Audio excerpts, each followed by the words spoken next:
दोस्तों, आज हम एक्सप्लेन करने वाले हैं हाल ही में आई एक कमाल की मूवी सूक्ष्मदर्शिनी, जो कि आपको जरूर पसंद आएगी। इसलिए वीडियो को अभी लाइक कर दीजिए। चलिए कहानी शुरू करते हैं। कहानी की शुरुआत में हम प्रियदर्शनी उर्फ प्रिया नाम की लड़की को देखते हैं, जो अपनी फ्रेंड के साथ मिलकर साइबर कैफे में फेक एक्सपीरियंस सर्टिफिकेट बना रही थी ताकि वह जॉब इंटरव्यू दे सके। तभी प्रिया की कार का अलार्म बजने लगता है। दोनों सहेलियां भागकर बाहर देखने आती हैं कि आखिर हुआ क्या। असल में किसी ने प्रिया की कार को ठोक दिया था, जिससे उसकी कार की हेडलाइट टूट गई थी और कार पर बहुत बड़ा डेंट पड़ गया था। अगले सीन में हम प्रिया के हस्बैंड एंथनी को देखते हैं, जो किसी इंश्योरेंस कंपनी में काम करता था। प्रिया और एंथनी की एक छोटी बच्ची भी थी। बेचार एंथनी को प्रमोशन के चक्कर में अपने बॉस के आगे पीछे घूमना पड़ता था। वहीं उसके ऑफिस में एक लेसी नाम की लड़की होती है। बॉस के कहने पर एंथनी अपने टारगेट भी लेसी को दे देता है, क्योंकि लेसी बॉस के बेहद करीब थी। अब बात करें प्रिया की, तो वह हर चीज को बड़ी बारीकी से ऑब्जर्व करती थी। जब भी एंथनी घर के कामों में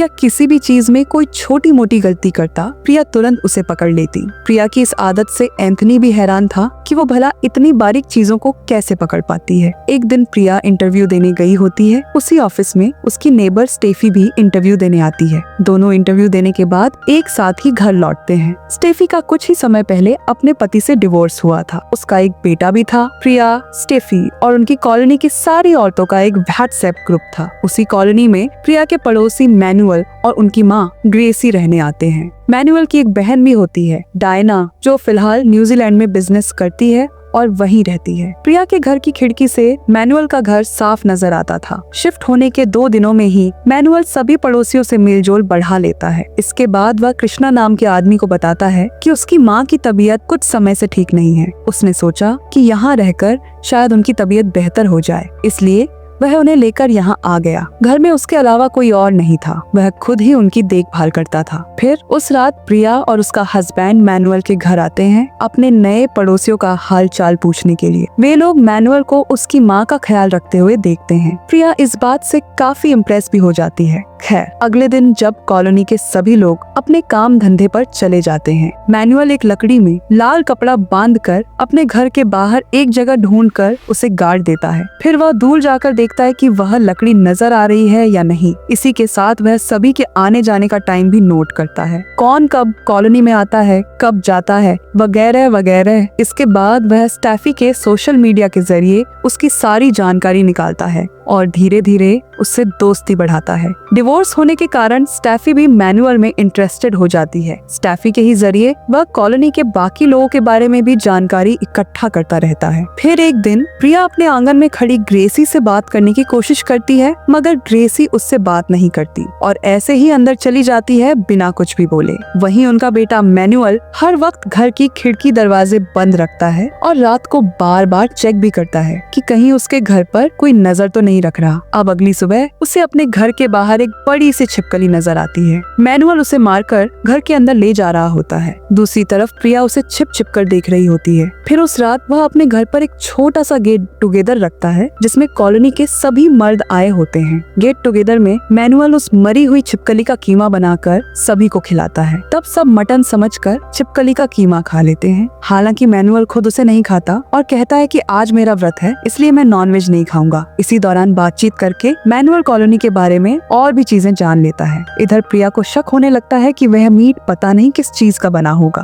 कॉलोनी की बाकी औरतें प्रिया की बातों पर इतना ध्यान नहीं देती। फिर दूसरे दिन मैनुअल अपने अंकल रॉय और फ्रेंड जॉन से मिलता है। वह उन्हें बताता है कि मैंने कॉलोनी में एक जगह लकड़ी गाड़ के चेक किया है कि उस जगह से किस किस का घर दिखाई देता है। वह जगह हमारे लिए सही रहेगी, उस तक किसी की भी नजर नहीं जाएगी। अब हम सही समय देखकर हमारे काम को अंजाम देंगे। इस तरफ एंथनी को प्रमोशन मिल जाता है और साथ ही उसका ट्रांसफर होने वाला होता है, तो वो ये खुशखबरी अपनी बीवी प्रिया को सुनाता है। दूसरी तरफ प्रिया भी एक इंटरव्यू का फर्स्ट राउंड क्लियर कर लेती है और कुछ ही दिनों बाद इंटरव्यू का सेकंड राउंड होने वाला होता है। और इसी महीने में प्रिया और एंथनी की मैरिज एनिवर्सरी भी आने वाली थी, तो प्रिया व्हाट्सएप पर सभी को मैसेज करती है कि हमारे घर पर हमारी मैरिज एनिवर्सरी की पार्टी है। इसके बाद मैनुअल और स्टैफी कैफे जाते हैं, जहाँ स्टैफी के थ्रू मैनुअल को उस पार्टी के बारे में पता चलता है। फिर कैफे से घर लौटने के बाद मैनुअल अंकल रॉय को बताता है कि 19 को कॉलोनी में पार्टी है, सबका ध्यान उस तरफ होगा, तो यही अच्छा मौका है अपने काम को पूरा करने का। अब ये खबर मिलते ही मैनुअल का फ्रेंड जॉन जाकर कुछ केमिकल्स, पानी की बड़ी सी टंकी और कुछ चीजें खरीदता है और देखते देखते पार्टी वाला दिन भी आ जाता है। कॉलोनी के सारे लोग प्रिया के घर आए होते हैं, किसी को उस पर शक न हो इसलिए मैनुअल भी पार्टी में शामिल होता है। तब प्रिया की नजर मैनुअल के घर पर पड़ती है जिधर आग लगी थी, तो सारे कॉलोनी वाले जाकर मैनुअल के घर की आग बुझाने लगते हैं। हैरानी की बात तो यह थी कि उस समय ग्रेसी घर पर नहीं थी। फिर पुलिस आकर अंदाजा लगाती है कि ग्रेसी सिलाई कपड़े पर रखकर उसे साफ करना भूल गई होगी, जिस वजह से कपड़ा जल गया और आग बढ़ गई। फिर पूछताछ करने पर मैनुअल पुलिस को बताता है कि सर, मेरी माँ को चीजें भूलने की बीमारी है और उनकी दवाइयाँ चल रही हैं, इसी वजह से मैं उन्हें हर वक्त घर के अंदर रखता हूँ। अगर वो गलती से भी घर के बाहर निकली तो पक्का वापस घर लौटने का रास्ता भूल जाएंगी। अभी भी मैं उन्हें दवाई देकर सुलाने के बाद पार्टी में आया था, शायद वो सिलाई चालू करके भूल गई होंगी और घर में आग लगी देखकर वो कहीं चली गई होंगी। तब पुलिस वाले ग्रेसी को यहाँ वहाँ ढूंढने लगते हैं और वहीं मैनुअल, रॉय और जॉन भी उसे ढूंढ रहे होते हैं। फिर कुछ देर बाद पुलिस को ग्रेसी रेलवे स्टेशन पर बैठी मिलती है। पुलिस मैनुअल को बुलाकर ग्रेसी को सौंप देती है। इसके बाद एंथनी मैनुअल से कहता है कि मैं लेसी नाम की एक नर्स को जानता हूँ, उसे आप अपने घर पर रख लो, वह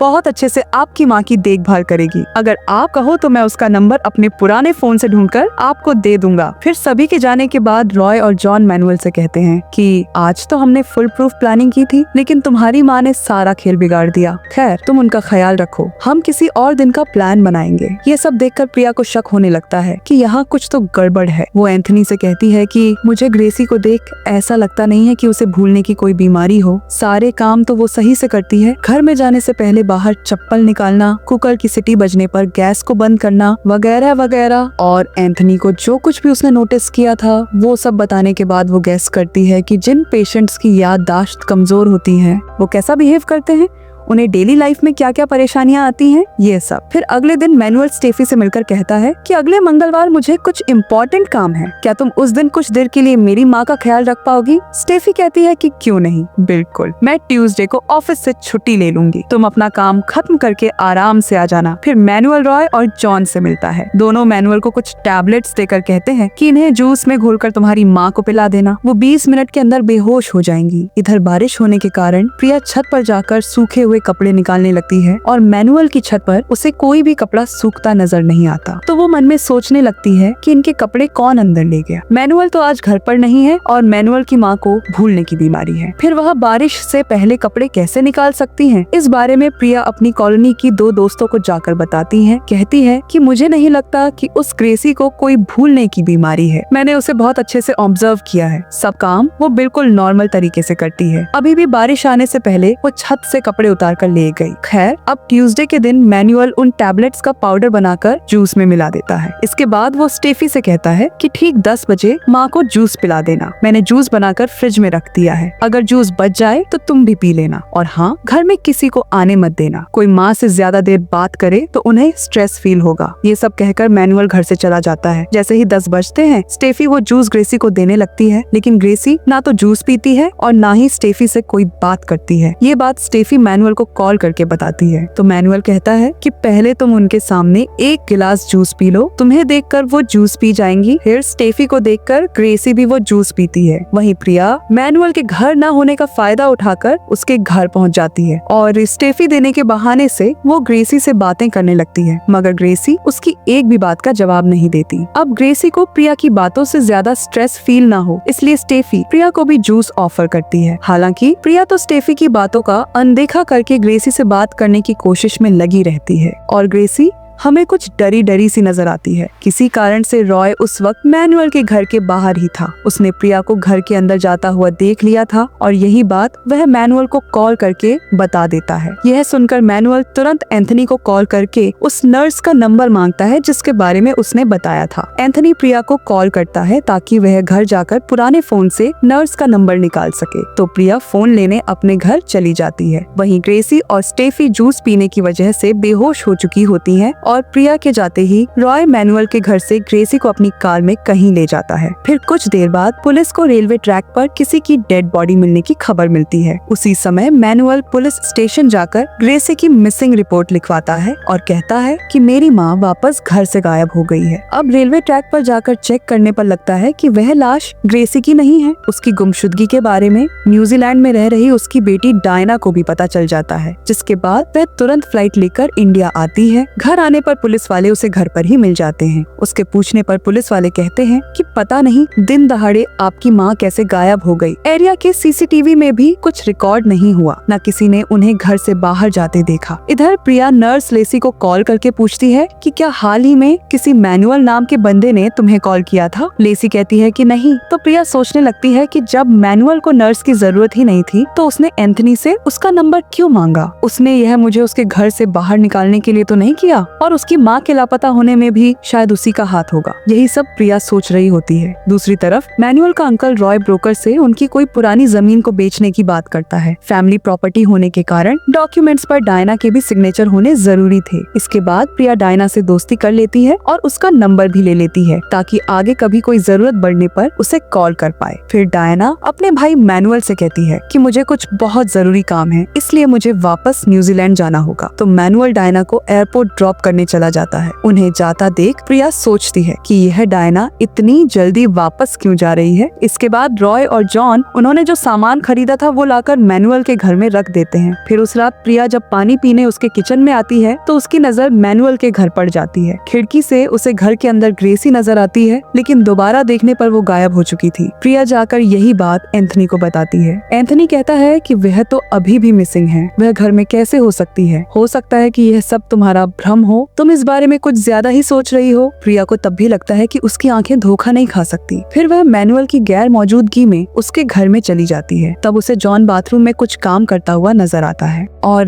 जॉन ये बात मैनुअल को कॉल करके बताता है कि तुम्हारी पड़ोसी ने मुझे देख लिया है। तो मैनुअल तुरंत घर आकर प्रिया को हल्की सी डांट लगाता है कि जब घर पर कोई ना हो तो तुम ऐसे कैसे हमारे घर पर आ सकती हो, आपको समझना चाहिए ना, आगे ऐसा मत करिएगा प्लीज। फिर घर की खिड़की की तरफ जाने पर मैनुअल देखता है कि बाथरूम की पाइप से खून के जैसा कोई लिक्विड निकल रहा है और दीवार पर भी उसके धब्बे लगे हैं। वहीं अंदर जॉन उस बड़ी टंकी से बाथरूम में कोई लाल लिक्विड बहाने लगता है और वह हर रोज उस लाल लिक्विड को थोड़ा थोड़ा करके बहाता है। फिर जब एंथनी को पता लगता है कि प्रिया मैनुअल के घर में गई थी तो वो भी उसे डांटता है। हालांकि प्रिया तो अब भी ग्रेसी के बारे में ही सोच रही थी। फिर वो डायना को मैसेज करके बताती है कि कल रात मैंने तुम्हारी माँ को घर के अंदर देखा था। डायना रिप्लाई करती है कि यह तुम्हारे मन का भ्रम होगा, क्योंकि मेरी माँ तो अब भी मिसिंग है और तुम इस बारे में ज्यादा मत सोचो। पुलिस वाले ढूंढ रहे हैं, उन्हें अपना काम करने दो। वहीं मेरा काम भी खत्म होते ही मैं इंडिया वापस आ जाऊंगी। इसके बाद मैनुअल जॉन को जाकर कहता है कि शायद उसे शक हो गया है, वो कल इंडिया आने वाली है। उसके आने से पहले हमें यह सब कुछ साफ करना होगा। फिर मैनुअल और जॉन उस टंकी के सारे लिक्विड को बाथरूम में बहाकर घर की सफाई करने लगते हैं और एंड में एयर फ्रेशनर वगैरह स्प्रे करके घर को एकदम खुशबूदार बना देते हैं। फिर अगले दिन जब मैनुअल काम से बाहर जाता है तो प्रिया और उसकी दो दोस्त मैनुअल के घर के बाहर चक्कर काटने लगती हैं और घर के अंदर जॉन पहले से मौजूद होता है। इसके बाद उनमें से एक लड़की जॉन को अपनी बातों में उलझाती है, जबकि दूसरी घर के बैकयार्ड में जाकर चेक करने लगती है तो उसे बाथरूम की पाइप पर फ्रेश पेंट नजर आता है, मानो किसी ने अभी अभी वहाँ पेंट किया हो। फिर कुछ देर बाद मैनुअल ग्रेसी को लेकर घर लौटता है और उसके मिलने पर सभी कॉलोनी वाले बहुत खुश होते हैं। तब प्रिया की दोनों दोस्त कहती हैं कि तुम्हारे कहने पर हमने बेचारे मैनुअल पर खामखा शक किया था, वो तो अपनी माँ को ले आया। पर प्रिया का मन अभी भी मान नहीं रहा था। वो ग्रेसी को अकेला देखकर उससे बात करने की कोशिश करती है। वो पूछती है कि आप इतने दिनों से कहाँ गायब थे, क्या आपको किसी चीज का डर है। तो ग्रेसी प्रिया को कुछ बताने का ट्राई कर रही थी, तभी मैनुअल आकर उससे झूठ बोलता है कि एंथनी आपको ढूंढ रहा है। तो प्रिया को मजबूरन मैनुअल के घर से जाना पड़ता है। फिर घर से बाहर आने के बाद वो डायना को मैसेज करके कहती है कि मैं तुमसे बात करना चाहती हूँ। तभी यहाँ हमें एक चौंकाने वाली बात पता चलती है कि दरअसल डायना का फोन तो मैनुअल के पास ही था, यानी इतने दिनों से प्रिया डायना से नहीं बल्कि मैनुअल से ही चैट कर रही थी।